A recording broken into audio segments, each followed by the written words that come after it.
కృష్ణుడు వచ్చాడే వచ్చాడే కృష్ణుడు వచ్చాడే యమునా తీరాన ఉన్న రాధను చూశాడే చూసాడే రాధను చూసాడే ఫ్రూటులేని గోపాలుడే సుటు వేసే భూపాలుడే మీసమొచ్చిన పాలుడే మాట వెంట పడిపోవుడే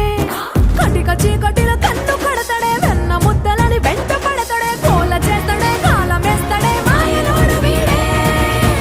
హై బృందావనం నుంచి కృష్ణుడు వచ్చాడే